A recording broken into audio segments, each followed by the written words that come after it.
Assalamualaikum warahmatullahi wabarakatuh. Halo, di kesempatan ini saya akan menjelaskan proses-proses bagaimana mengimplementasikan IRD menuju ke sebuah DDL. DDL ini nanti saya akan menggunakan aplikasi atau software PostgreSQL. Namun sebelumnya akan lebih baiknya di awal-awal ini saya akan perkenalkan diri terlebih dahulu, di mana nama saya adalah Andozan Hadaroyan dengan NIM 21241011101 dengan kelas atau mata kuliah Sistem Basis Data kelas A.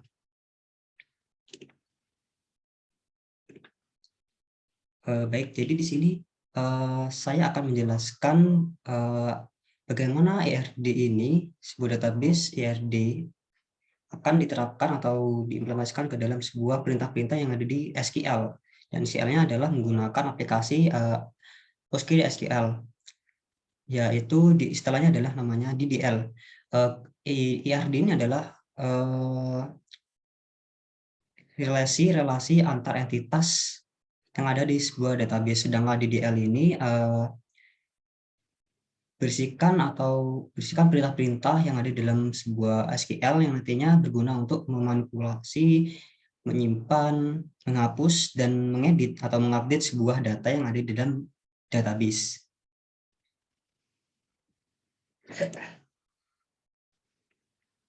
Nah, untuk tugas yang pertama, nah, tugas dari modul di mana yang pertama perintahnya mengimplementasikan IRD laboratorium secara lengkap.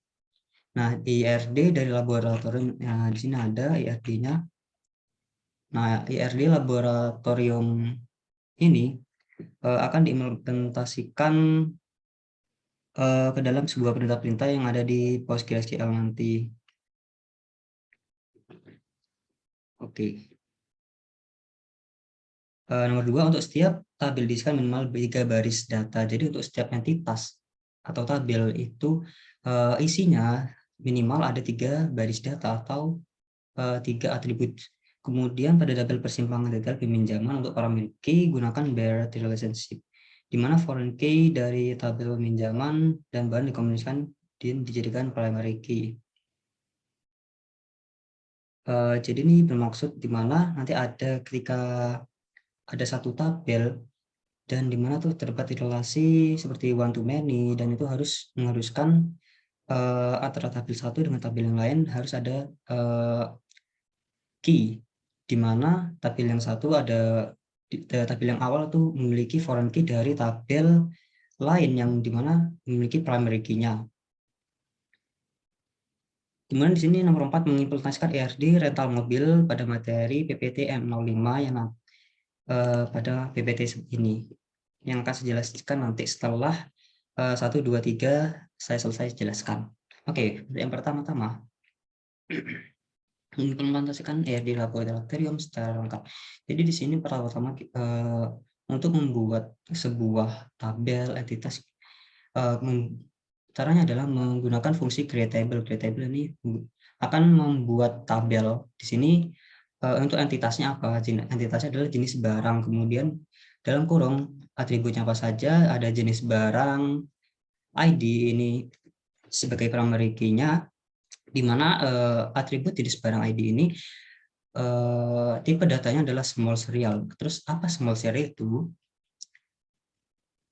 Small serial adalah di mana tipe data tersebut bisa menjadi sebuah auto increment. Jadi nanti isinya setiap sel-sel dari atribut jenis barang ID ini nanti akan urut gitu, misalnya di 1, 2, 3 hingga seterusnya. Itu auto increment.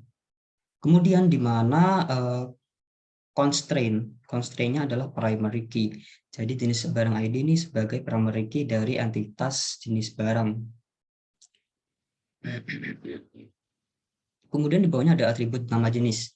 Nama jenis dengan tipe data varchar dengan karakter maksimal 50. Jadi untuk nama jenis ini nanti ketika diinputkan karakternya tidak boleh melebihi dari 50. Kemudian untuk constraint-nya not null. Apa yang dimaksud dengan not null ini adalah di mana not tidak boleh null, tidak ada. Jadi sebuah inputan dari nama jenis ini tidak boleh kosong, alias wajib diisi. Kemudian bawahnya ada keterangan teks. Jadi di sini keterangan dengan tipe data teks. Kemudian constraint-nya tidak ada. Nah, ini berarti boleh dikosongi, tidak wajib untuk diisi. Dikosongi tidak masalah karena tidak ada constraint not null. Kemudian di bawahnya article table, jenis barang di sini akan memodifikasi, menambah add constraint, menambah constraint di mana di dalam tabel jenis barang sini menambahkan unique identifier pada nama jenis. Kemudian ini di bawahnya ada insert into, menambahkan di dalam jenis barang di mana dengan variabel value atau nilai nama jenis, koma keterangan. Jadi insert ke dalam sel-sel yang ada di dalam jenis barang, atribut jenis barang, entitas jenis barang, di mana value-nya atau nilainya ada laptop dengan keterangan laptop Acer.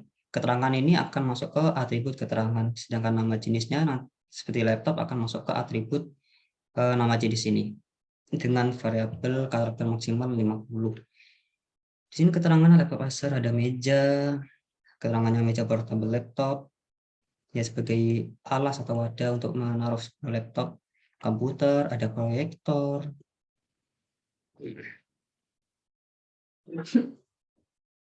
Kemudian di bawahnya ada saya membuat sebuah entitas barang atau tabel barang. Kemudian ini apa aja atributnya, ada barang ID, nomor seri, deskripsi untuk tipe data, dan constraint-nya hampir sama dengan creatable jenis barangnya. Itu ada tipe data untuk barang ID, tipe datanya small serial agar nanti auto increment di mana ID-nya itu urut 1, 2, 3 dan seterusnya, tidak, sehingga isinya itu tidak sama. Kemudian constraint-nya primary key dari entitas barang. Untuk nomor seri, tipe datanya varchar dengan karakter maksimal 50 dan constraint-nya not null, di mana maksudnya agar nomor seri ini wajib diisi, tidak boleh tidak ada. Kemudian deskripsi dengan tipe data teks dan tidak wajib untuk diisi.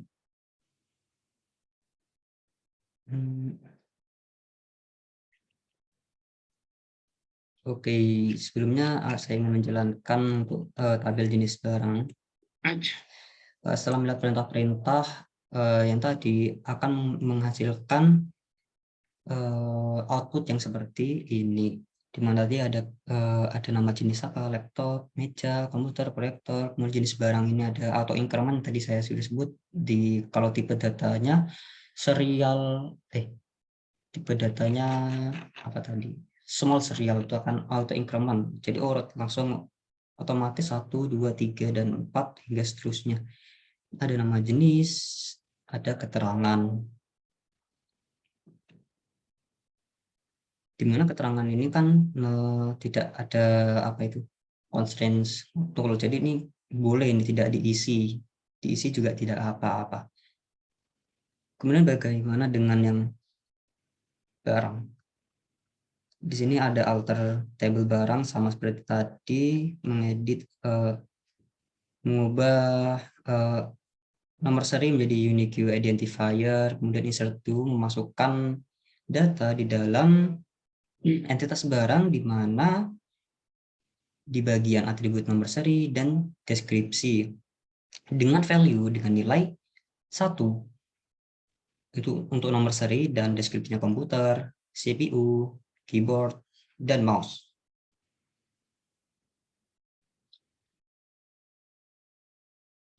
Outputnya akan seperti apa? Sama seperti tadi. Cuman ini nanti kan auto increment karena small serial, nanti juga 1, 2, 3, 4. Kemudian di sini nanti akan muncul komputer, CPU, keyboard, dan mouse. Mari kita coba.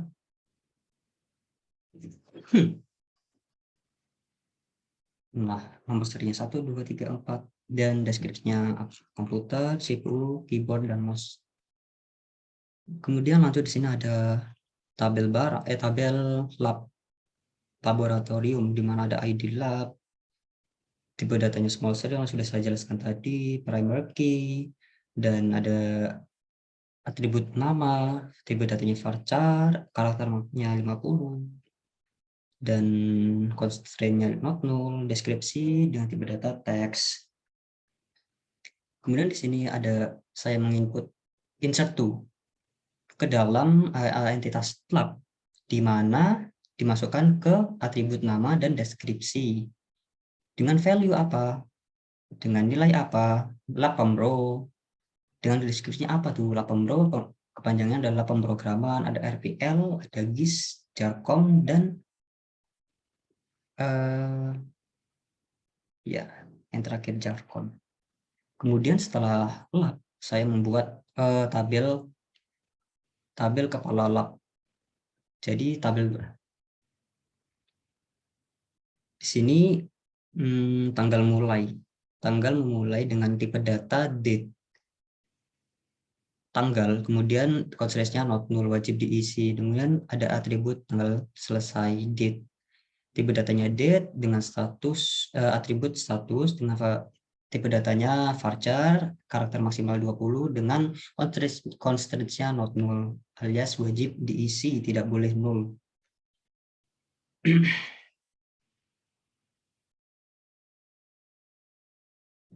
Kemudian di sini akan menambah lab ID di dalam entitas kepala lab dengan integer tidak diisi, dan juga di entitas kepala lab akan menambah ID dari dosen dengan nama atributnya dosen ID dengan tipe datanya integer, kemudian constraint-nya not null. Nah, di sini menambah constraint dengan foreign key lab. Nah, foreign key-nya apa? Lab ID. Merujuk pada primary dari lab ID di tabel laboratorium.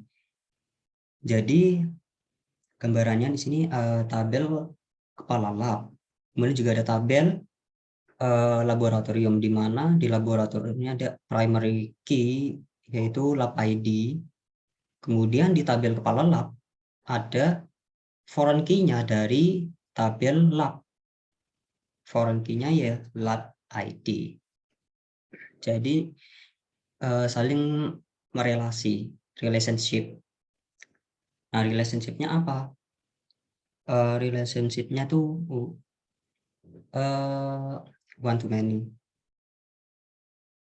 Karena bisa jadi many to many, karena kepala lab itu bisa lebih dari satu, dan lab itu kan juga ada banyak, ada lab GIS, lab RPL. Kemudian di sini juga ada constraint foreign key-nya dosen, di mana foreign key dosen itu merujuk pada referensi dari ID-nya dosen.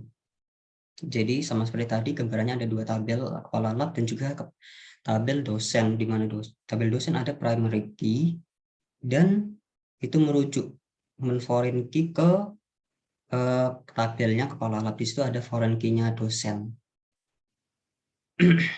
Ada foreign key dosen di kepala lab. Seperti itu.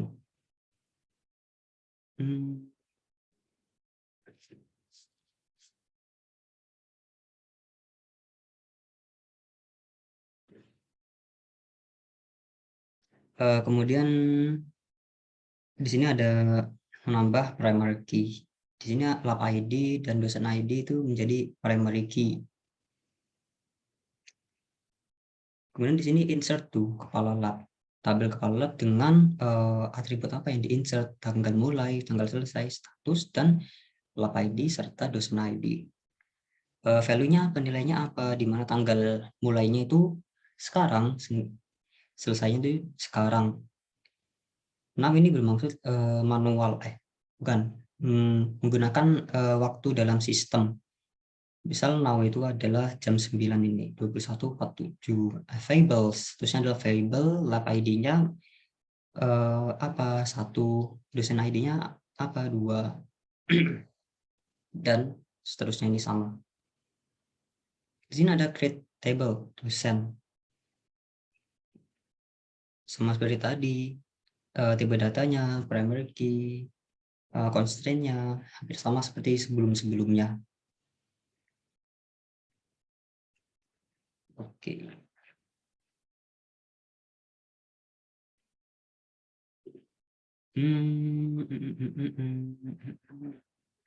Untuk set tabel, isikan minimal 3 data sudah ya. Minimal 3 data, bahkan ada yang lebih. Di mana foreign key, peminjaman barang dikombinasikan dengan dijadikan primary key. Dikombinasikan dan dijadikan primary key. Oke, tabel peminjaman barang. Jadi di sini juga ada tabel peminjaman. Di sini di mana peminjaman atribut peminjaman ID menggunakan tipe data small serial yang nanti jadinya auto increment dengan constraint primary key. Jadi ada entitas atau tabel peminjaman dengan primary key-nya peminjaman ID. Kemudian di sini ada tanggal pengajuan date dengan tipe data date, not null, tanggal persetujuan, keluar barang, kegiatan ID, tipe data integer dengan constraint-nya not null.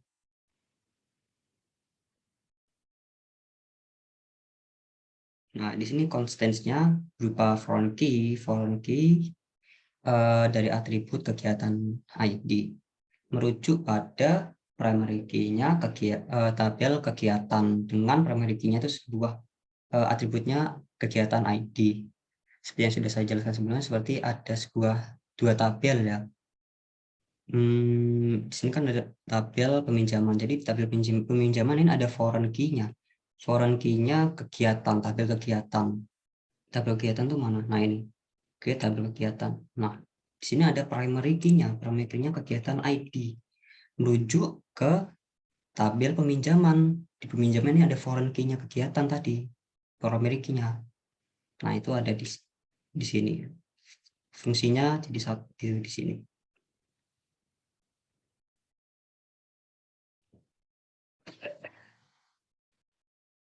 Dan sama juga di sini constraint-nya foreign key aslab, di mana foreign key-nya itu atribut aslab ID merujuk pada tabel aslab dengan primary key-nya itu berupa atribut aslab ID. Seperti itu.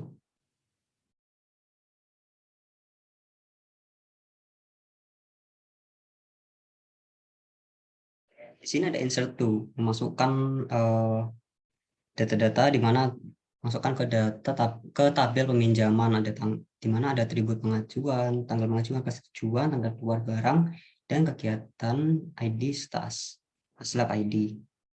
Di sini ada tabel pengembalian barang, di sini ada tabel peminjaman.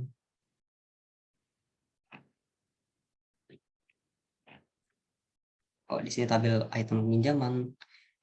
Nah, di sini ada select from. Jadi select from ini fungsinya untuk memilih dari tabel apa, misalnya tabel jenis barang. Nanti untuk menjalankannya harus memblok dan menggunakan F5 untuk menjalankannya atau menggunakan ikon run. Kan outputnya akan berupa tabel data seperti ini.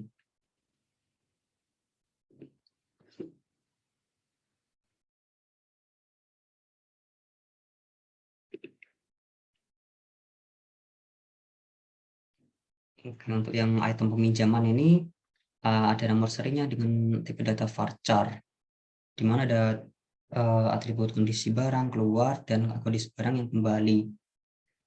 Kemudian di sini ada constant seperti yang saya jelaskan tadi, foreign key, menggunakan foreign key peminjaman ID merujuk pada primary sebuah tabel peminjaman di mana primary key-nya berupa peminjaman ID.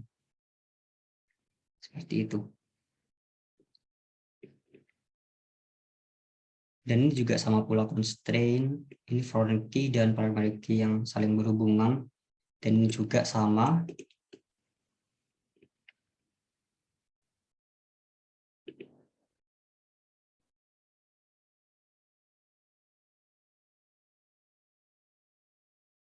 Iya.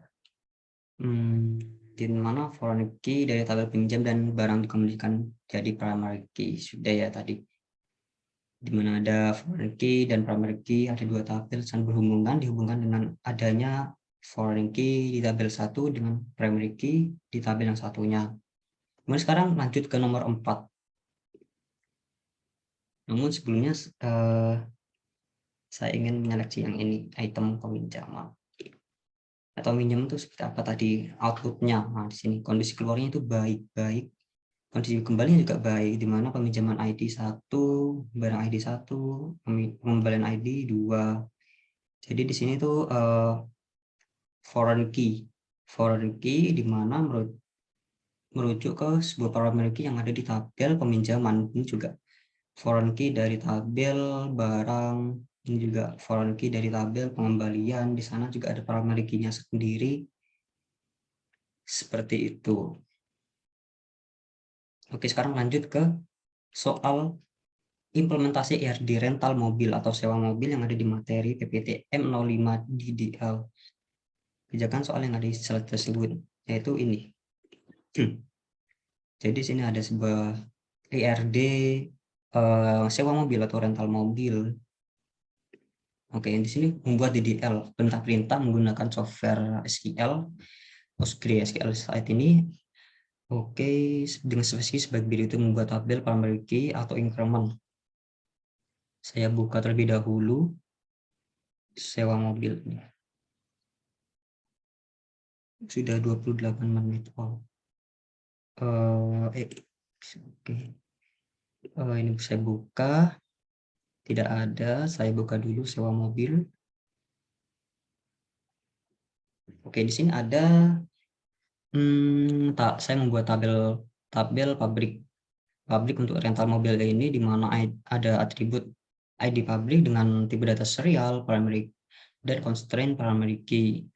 Kemudian ada atribut nama pabrikan dengan tipe data varchar, karakternya maksimal 20 dengan constraint not null, di mana maksudnya agar wajib diisi, tidak boleh nul atau tidak boleh kosong. Nah, kita langsung membuat semua tabel harus ada primary key-nya dan auto increment. Nah, di sini ada serial. Di sini akan membuat sebuah ID pabrikan ini agar auto increment. Jadi seperti yang saya jelaskan sebelumnya pada laboratorium, jadi auto increment itu 1, 2, 3 dan seterusnya pada sel-sel yang ada di atribut primary key.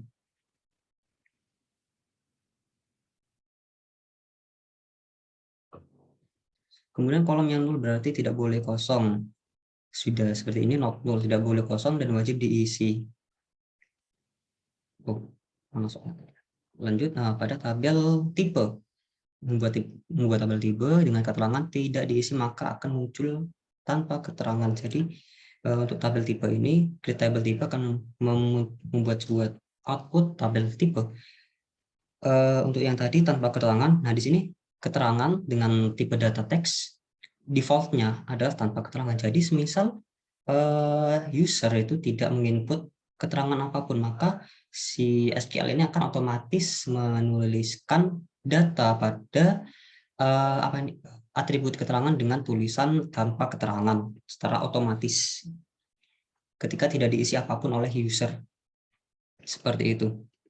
Kemudian lanjut pada tabel mobil. Harga sewa mobil paling murah 200.000 dan yang paling mahal 600.000. Dengan harga jika di luar tersebut akan tertolak. Menuju ke mobil, tabel mobil. Nah, di sini ada harga sewa dengan tipe data big integer dan constraint-nya not null, ya, wajib diisi. Maka di sini agar tadi tidak boleh melebihi range 200 dan 600 menggunakan fungsi check, di mana 200.000 itu di mana harga sewa itu harus melebihi 200.000 dan tidak boleh melebihi 600.000. Di sini ada fungsi n. Jadi ketika harga sewa itu di atas 200.000 dan harga sewa di bawah 600.000, maka itu akan berjalan.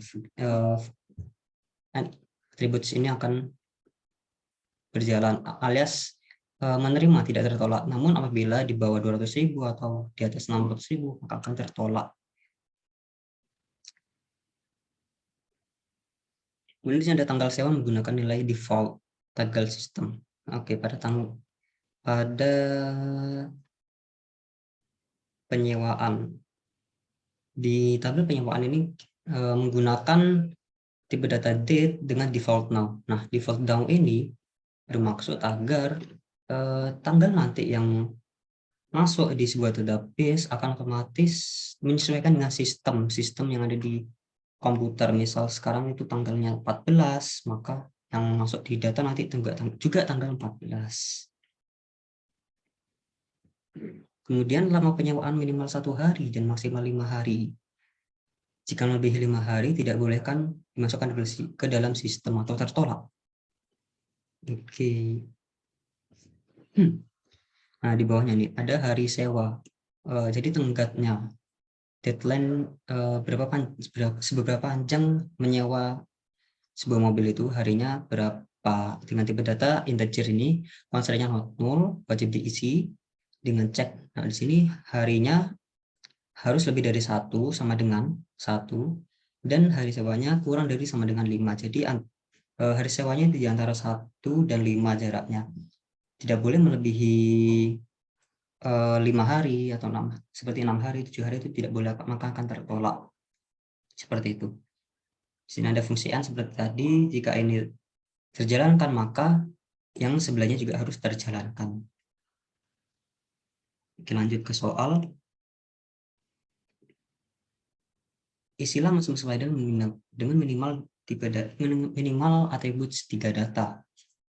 Sudah, jadi minimal ada 3 data. Di sini bahkan lebih. Kemudian menggunakan query builder, oke. Jadi untuk membuat sebuah database menggunakan query seperti ini, query tool, sebelum mengerjakan sebuah perintah database.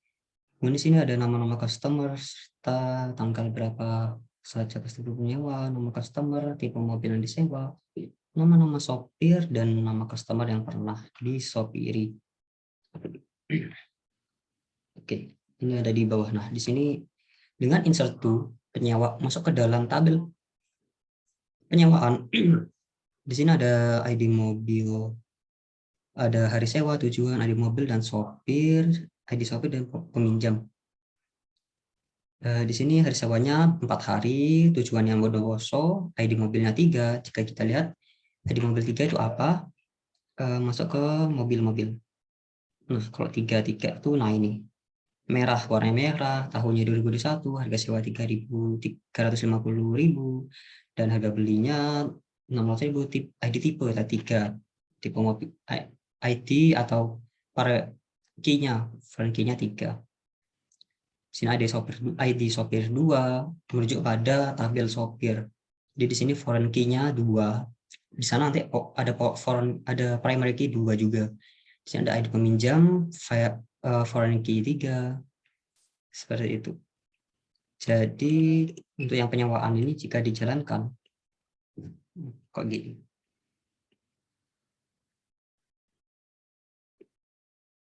Oke, sedikit susah.